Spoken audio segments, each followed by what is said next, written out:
Hi guys, James at Rampant Lion Reviews again for you today with another beer review. For this one, we are going to head down to Australia once again, and we're going to return to a brewery that has now featured on the channel a couple of times before. Now, these guys are a very new addition, or relatively new addition to their local beer scene, but they've built up a very, very good reputation for themselves. And I don't know the brewery well enough to say what style they're particularly well known for, but yeah, I've had very good experiences when it comes to this brewery. I think I've had IPAs. I had an Imperial Stout, which was a collaboration with an Estonian brewery, which in honesty was a little bit of a disappointment considering who was involved. But I've had one or two sour beers involving these guys too, and those have been very, very good.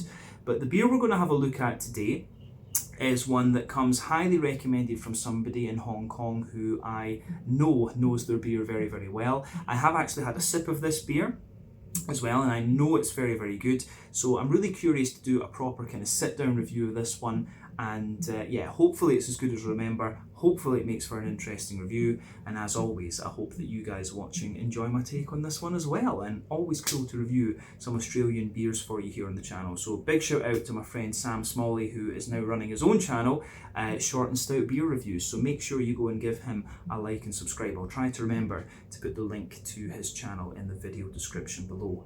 But yeah, for this review then, we are going to go to Sydney in New South Wales. To be specific, we are going to go to the Botany Bay area, and that means that we're going to have a look at another beer from the wonderful One Drop Brewing Company. So this particular beer is called Holy Heka. It comes in at 5.1% ABV, and this one is a mango, peach, banana and vanilla smoothie sour. So yeah, this should be very, very nice. This is a beer that was recommended to me by the wonderful Akil of Craftissimo in Sheung Wan over on Hong Kong Island. Lovely guy who really, really knows his beer. He was telling me that this is one that I really need to try. He gave me a little sip of it. I think he had it on the tap if I remember correctly, and it was just awesome. So I thought, you know, I need to get a can of this and take it home and do a proper sit-down review. The last beer that I tried from One Drop was actually the Raniku, if I remember correctly, a big Imperial Stout that was brewed in collaboration with Pohjala from Estonia. And yeah, that was just a bit weird and a bit of a disappointment, but I know this beer is pretty damn good. So I thought we should do One Drop justice with our next review, because they are a very, very solid brewery. I'm sure I reviewed one of their New England Hazies when I was in Japan at one stage, and I think that was the very first time I encountered this brewery actually. So yeah, One Drop Brewing, one of the very much up and coming Aussie breweries at the moment from what I understand. But yeah, let's crack on with this one then and see how we go on. Big thank you to Akil for recommending this one to me. I'll make sure to put the link to Craftissimo in the video description below as well. So yeah, as always with my reviews then, I'll tell you a little bit about the brewery before we taste the beer. If you want to get straight to the tasting though, just fast forward. All the usual links can be found in the video description below. That's the brewery website, the link to my other reviews that I've done from One Drop Brewing before, and we will no doubt add more to that list at some point in the near future. But there's all the usual social media down there. If you want to see more reviews, do please consider subscribing to the channel. The support that you give is massively appreciated, and remember, you can go into the channel homepage and search for beer using the geography tagging system. So just go in there, use the little search bar, put in your hometown, state, county, province, whatever you like. If I've reviewed beers from the area that you search for, they will pop up. Failing that, you can check out the playlist of beers from different countries. You'll find this one in the Australian playlist along with a number of other things, and that's being added to quite regularly at the moment because I do have access to some very, very good Aussie beer here in Hong Kong, which is really nice because it's quite difficult to find over in Europe. But yeah, let's go on to my brewery notes then, and I'll tell you a wee bit about One Drop Brewing Company once again. So One Drop, as I've mentioned to you already, are based in Botany Bay or Botany in Sydney. I think I've been saying Botany Bay, so my apologies for that. But they're based in Botany in Sydney, which is very close to the main airport, and they were founded back in mid-2016, and they opened their doors in 2019, and the four people behind the company are Clay Grant, Meg Barbitz, Nick Calderscoles, and also Liam Quinn. So Clay has a background in food catering and then shared the idea with his wife Meg that he wanted to start a brewery, and she was very supportive of this, and she had worked with tech startups in the past, and she liked the idea of her and Clay having their own start-up together.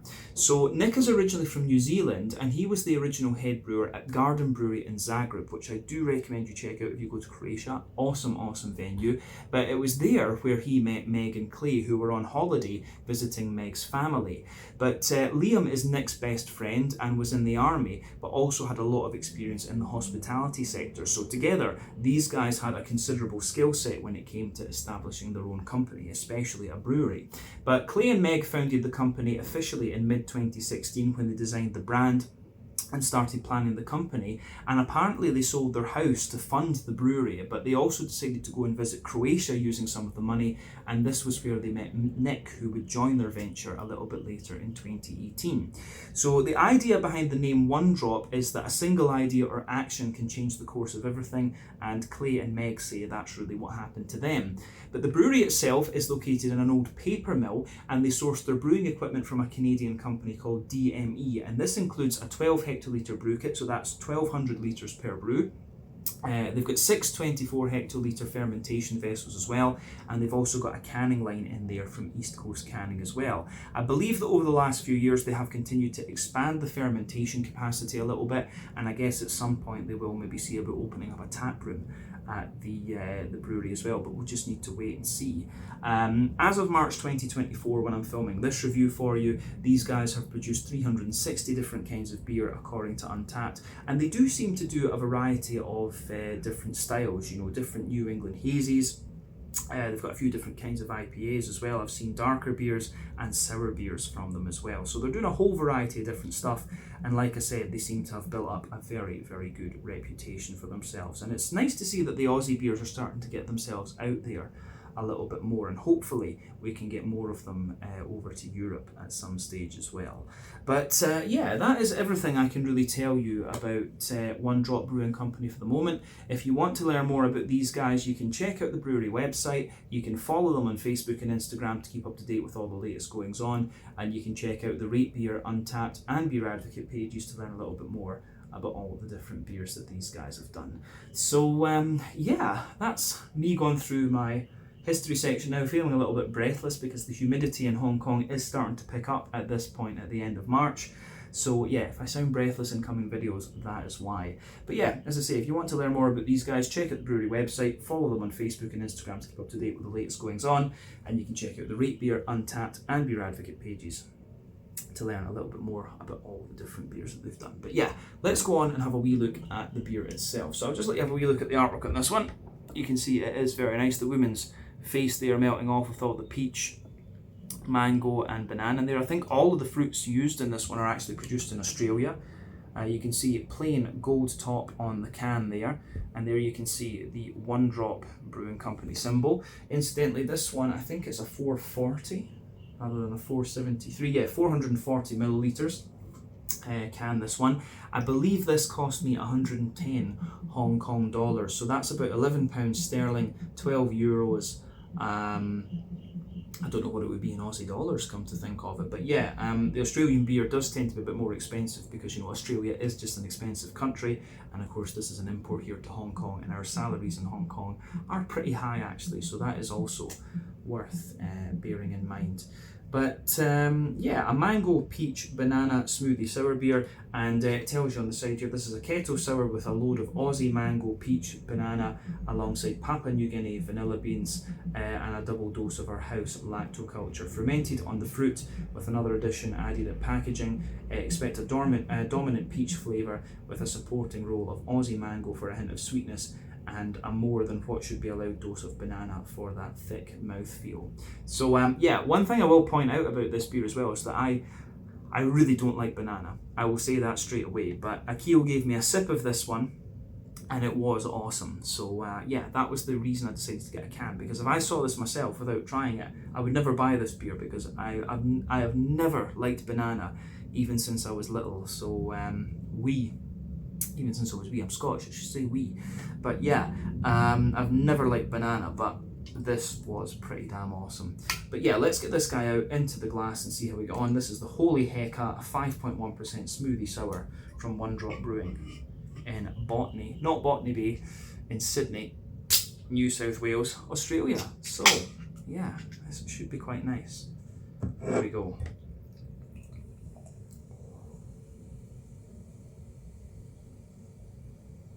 This does look good.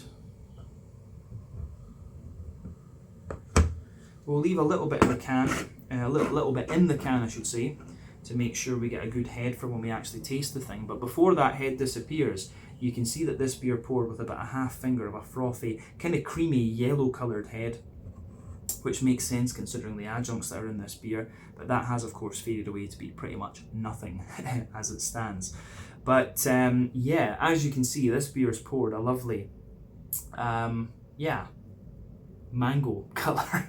I think that's the only way to describe it. The colour of this beer is very, very akin to the can that's sitting right next to it. So yeah, I wonder if that, I guess that was probably intentional when they actually did the thing, because you know, with graphic design and so on, you can change the backgrounds very, very easily.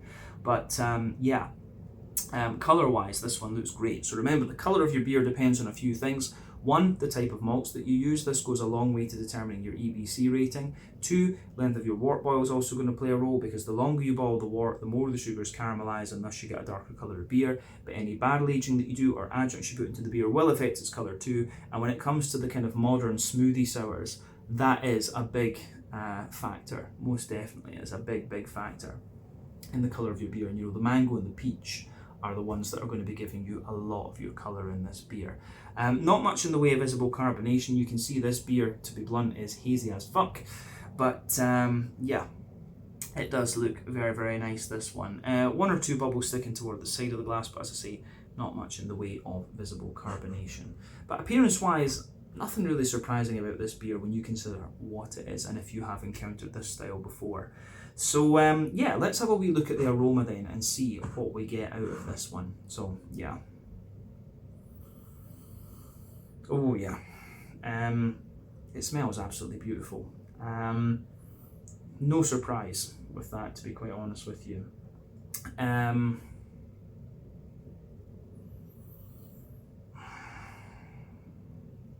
Yeah. Aroma wise, this thing is pretty damn good, I have to say. It's kind of what you'd expect. I do remember the aroma of this one being a wee bit more pungent at the time that I first tried it, but pardon me, it does give you everything you'd expect. I mean, you can smell a lot of the vanilla, obviously the Papua New Guinea beans coming out of this one quite well, but yeah, it's really, you know, the peach, the sharpness of the peach is in the top of the nose. You can smell the juicy mango, of course, as well. And the beer does have that little bit of like fruity acidity. Absolutely. And then you can smell a bit of the banana underneath. And like I say, I'm not a fan of bananas. So for me, that aroma is just a little bit off-putting.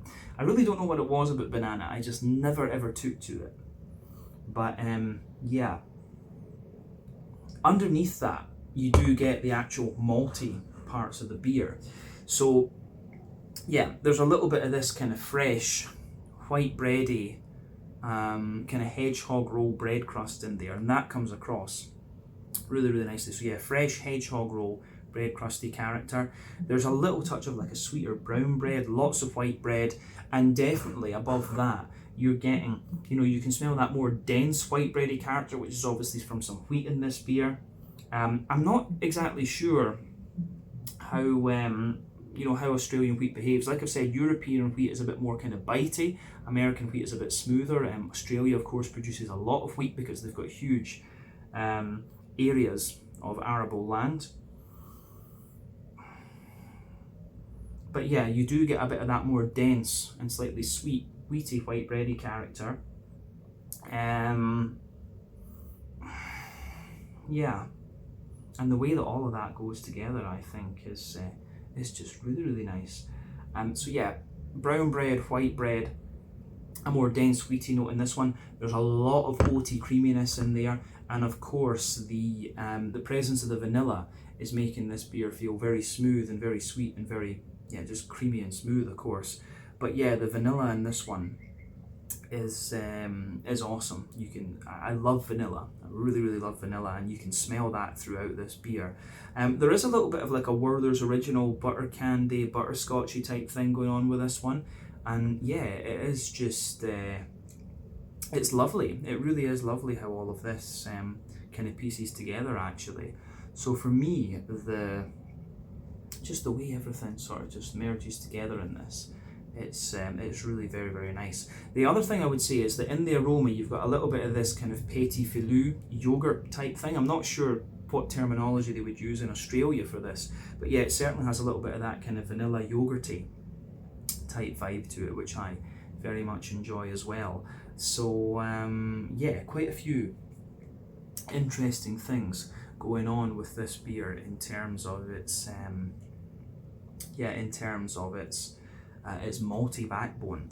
Now, when it comes to the hoppy side of the beer then, as I've mentioned on the channel many a time, when it comes to these modern sort of smoothie sours, there's a great debate among brewers as to whether you need to use hops. I'm going to put my, I'm going to stick my neck out here and say I don't think this one has hops in it. And the debate among sour beer brewers is essentially this. So back in the old days, they used to use hops that were a little bit older, they'd lost a little bit of their alpha acid potency, and so they wouldn't detract so much from the sourness of the beer. That's the mentality of Rodenbach, Duchesse de Bourgogne, the various lambic producers. Anyway, with the more modern sour beers, one of the arguments is that, putting fruit as an adjunct into a beer is going to suppress the green component of the hops anyway. And you've also got that argument that that putting the hops in the beer takes away from the sourness. It gives you a little bit more bitterness. So yeah, those are the two main arguments for not using hops. Whereas the argument for using the hops is that it does add a little bit of depth of flavour, which is what you would get with the old school Belgian sours. So it just varies from country to country. For example, in Scotland, Holy Goat and Vault City do tend to use hops in their beers, whereas in Sweden, the likes of Duck Pond, Elm 11 and the guys that are doing the really awesome fruity sours don't. Comparing this one to my point of reference for the Swedish beers, this is a lot more. It is a lot more like the Swedish ones that don't use hops. You do still get a little bit of a placebo green component effect to this one. Like there is a little bit of grassiness, a little bit of floralness, and a wee tiny touch of herbal earthiness. But as I say, this takes a back seat to other things that are going on in the beer, because obviously the focus is on the fact that it's a smoothie sour and all the big kind of fruity characters. So there's a lot of that going on with this one, so that gets a big thumbs up from me. Yeah, the aroma that comes out of this beer, I think, is just awesome. I really do like how this how all of this pieces together. So yeah, the fruity side of things is what you'd expect. I actually do, the peaches in there, I do get a little bit of that really ripe green guava type note as well. I do wonder if I've conflated peach, smelling things like this makes me wonder if I've conflated peach aromas with guava aromas at points. It's highly possible. But yeah, you've got that really ripe peachy guava type aroma in there. Big juicy mangoes. The banana, I think, does take a bit of a back seat, but you can smell it in there mixing with the vanilla. And yeah, you've got little bits of apricot and papayas and stuff like that in there. But overall, the aroma of this one is absolutely lovely. So as I always say, take a bit of time to just enjoy the aroma of the beer before you get stuck into it. But I will say this smells absolutely awesome. So yeah, this is a beer that I was definitely keen to do a proper sit-down review of on the channel. It's rated as a 4.2 on Untappd, incidentally, just so you know before we taste it. But yeah, let's do it with this one and see if it's as good as I remember. So yeah, this is the Holy Heka, a 5.1% peach, mango, banana smoothie sour from One Drop Brewing in Botany, down in Sydney, New South Wales, Australia. Let's get stuck in. Slàinte, skål, cheers.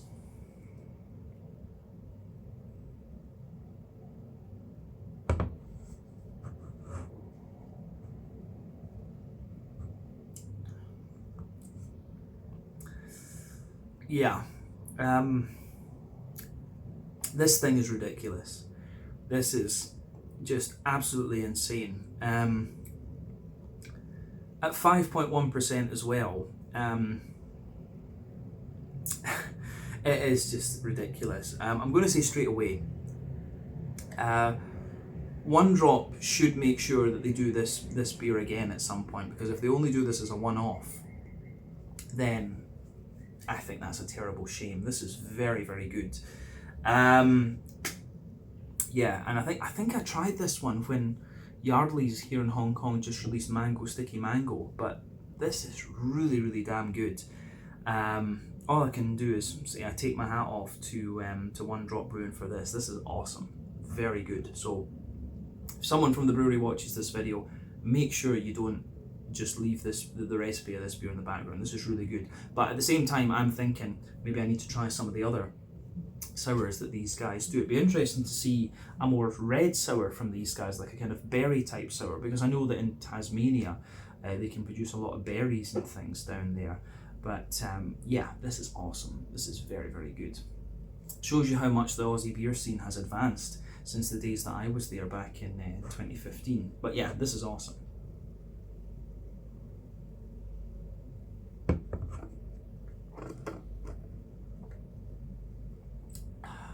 So yeah, it gives you everything you'd want from the style.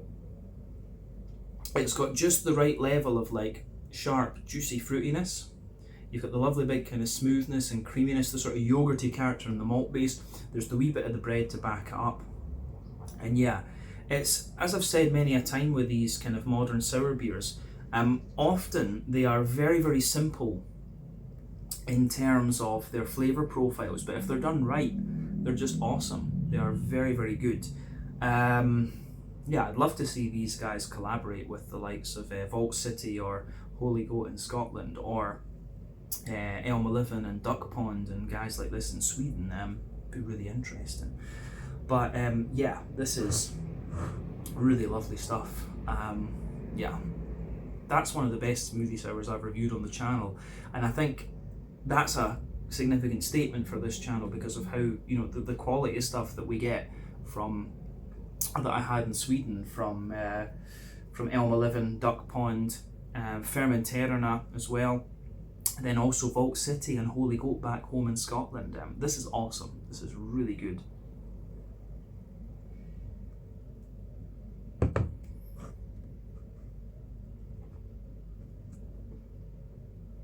So let's just break this beer down then and describe it a little bit more in depth, as we always do. As I say, the flavour profile of this is pretty simple, but it's great. Middle third of your palate, you can feel the backbone of the beer. You do have a very slight hint of like a fresh hedgehog roll bread crust in there. It's absolutely great. As you move further forward from that, you get this little touch of like woody character in there, and then above that you've got like a sweet, wet, kind of brown bready sort of thing, and that's quite a thin layer, but it's quite dense at the same time. And then above that you get a dense and sweet white bready layer that could also pass for a little bit of like a kind of vanilla sponge cake or something like that. So yeah, you do have a little bit of that vanilla kind of sponge cake coming out of the beer. You can feel a little bit of a more dense white bready layer above that, which would be, I'm guessing, wheat. And just going from the way everything goes together in this beer, I'm guessing that the Australian wheat is like very, very smooth and quite dense in a sense, but it suits the beer. But then above that you're getting all the kind of creamy effects of what I expect are, I suspect, are oats. The oaty side of this beer is just really awesome. It's great. So the oaty side of the beer, if you go down the middle line of your palate, it's just got this really dense, sweet, smooth, creamy kind of character there, and that creaminess kind of extends out toward the edges of the palate, although you can feel that it's just getting very, very slightly sort of dry toward the edges, and it just suits the beer really nicely. In the dead centre of your palate you get a little touch of like a Werther's Original butter candy, butterscotchy sort of thing. As I say, the way that that goes together is just really, really nice. So for me, on the only other thing I would add that comes out in the aftertaste with this beer is that that sort of sponge cakey character that I was talking about comes across as being a little bit, it's a little bit like a kind of banana bread. So yeah, there's really a kind of banana bready type character that comes out of that sponge cakey note.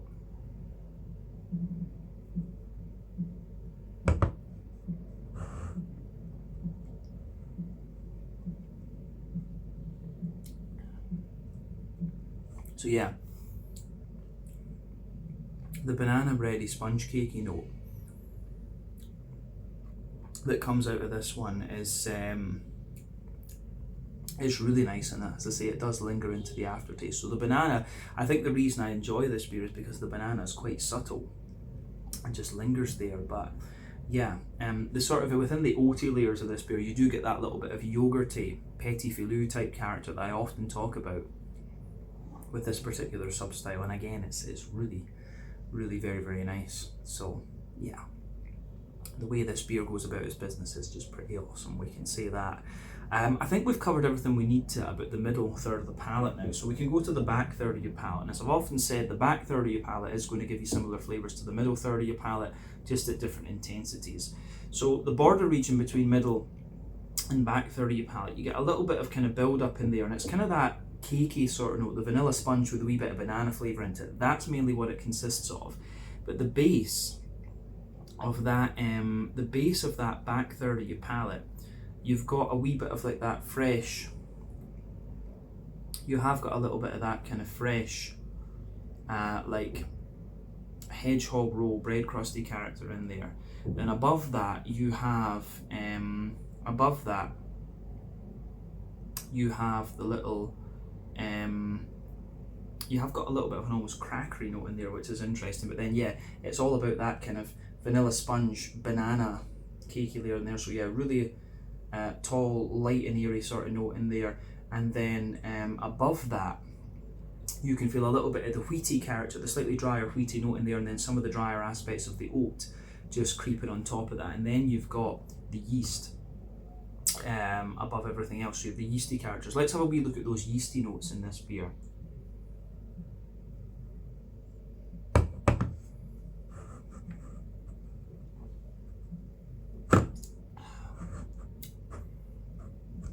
So yeah, the yeasty notes in this beer are awesome. So you've got this really dense, sweet, like banana bread sort of centre to this one. Around that you get the kind of vanilla sponge, and then the edge of it is just like a kind of, you know, like sort of crusty bit of a, if you can even call it that, the sort of crusty bit of like a sponge cake. It really is very, very much like that. So yeah, I do like how that pieces together in this beer. And certainly on the back third of your palate you can feel the flavour is taller, and as you move further forward into the middle third of your tongue, it just kind of condenses down and squashes together that little bit more. But yeah, the way everything goes together is pretty damn good, I have to say. Yeah, so I think that covers the malty and yeasty side of the beer. Let's look at the hoppy side of things and the fruity adjuncts. So yeah, like I said, I do suspect from the flavour that this beer has not had hops added into it, but that doesn't mean you get no kind of hoppy placebo effect. In the back corners of the palate there's a very, very light earthiness there, a little bit of herbal character, and as I push toward the kind of front corners of the tongue, very slight floral note, and round the front curve of the tongue it's just that wee bit lighter and more grassy. But because of the fruit adjuncts in this beer, it's actually quite pardon me, I would say that it's actually quite, you know, as I say, whenever you add fruit as an adjunct into a beer, it's always going to suppress a little bit the green component. So the edges of your tongue in this one are very wet and very juicy because of the peach and the mango that's in here. So yeah, that's worth bearing in mind here. But let's look at the front third of your palate and the fruity side of things then. So the border region between front third and middle third of your palate, again you get a little bit of that sort of bready-ish build up in there, but it's very much that kind of vanilla banana sort of sponge cakey character in there. The base of that front third of your palate is the nice kind of bread crusty note. You've got the brown bread in there, the white bread, and then above that you've got all these juicy fruity esters coming out of it. So yeah, the way that that works is pretty damn awesome, I have to say. So let's look at that fruity estery note out of the beer.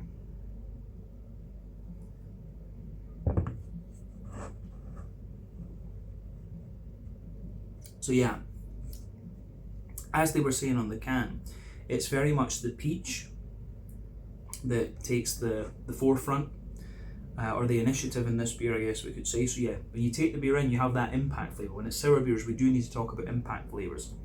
So the impact flavour is that really kind of, it's not very sharp, but that slightly sharper, very juicy, peachy character in there. So you get that just kind of saturating that front third of your tongue.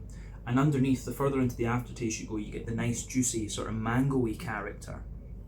And then behind all of that, yeah, you start to get a wee bit of the banana, and you start to get the vanilla into the aftertaste as well. So like they're saying, yeah, the peach definitely takes the forefront, or takes the initiative in this beer. It's awesome. This is very, very, very, very good. One of the best smoothie sours I've reviewed on the channel. I would go that far with it. So yeah, if you get the chance to try this, you will certainly not regret it. So don't be scared. Have a go at this one and see what you think. Yeah, I think that's everything we actually need to say about the flavour of this beer. The only other thing I would say is that it gives you that sort of banana-y, mango-y, yogurt-y character into the aftertaste. And it's almost got a little bit of a woody vanilla type note that comes out of it as well.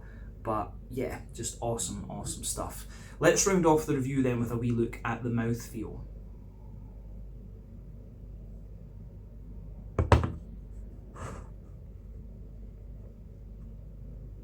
So yeah, mouthfeel wise for me, this beer, yeah, bottom end of full bodied, carbonation is very, very smooth. It's got a lovely sort of creamy texture to it, creamy sort of yogurty type texture to it. In terms of IBUs, I think technically it's 0 IBUs, not bitter in the slightest, but maybe, maybe you've got 5 IBUs if we're being technical about it. There's a little touch of dryness to the malt base in this one, but overall it's very, very smooth. As I say, really creamy, and it does have a wee bit of a slight sweetness to it, which is quite interesting. But yeah, the malt base, yeah, dry underneath, smooth in the middle, creamy on top with just that little touch of sweetness. I think that's fair. We've covered the IBU. The fruity side of things and the impact sourness of this is not very high. It is mainly just the natural acidity of the fruits, if we can call it that. So say the peach comes in, and then the mango, the smoothness of the mango, the banana, and the slight sweetness of the vanilla are what linger there into the aftertaste. But yeah, overall, this is an awesome, awesome beer, and I highly recommend that you have a go at this one if you get the chance. All I can do is say I take my hat off to One Drop Brewing. I'll need to keep an eye on what sours they're releasing and see what we can get. So yeah, let's leave it there. Once again, thank you for watching my beer reviews. Until the next time, please like, subscribe, share, all the usual YouTube stuff. Let me know your own thoughts on this beer in the comments section below. Do let me know what your favourite beers are from One Drop Brewing as well, and do give me some Australian brewery recommendations, and you will see more Australian stuff appearing on the channel over the next little while. But yeah, this was the Holy Heka, a 5.1% ABV smoothie sour. We should also pay tribute to that as well, the fact that this thing is so flavourful and it's only 5.1% ABV. It's ridiculous. From One Drop Brewing in Botany in Sydney in New South Wales down in Australia. This is ridiculously good. Definitely keeping the can for this beer. This is one of the best smoothie sours I've reviewed on the channel. So yeah, gets a massive, massive thumbs up from me. Till the next time, check out my social media, check out theirs, and I will see you guys again soon. Big thank you to Akil at Crafty Signal for this review. Slàinte, skål, and cheers.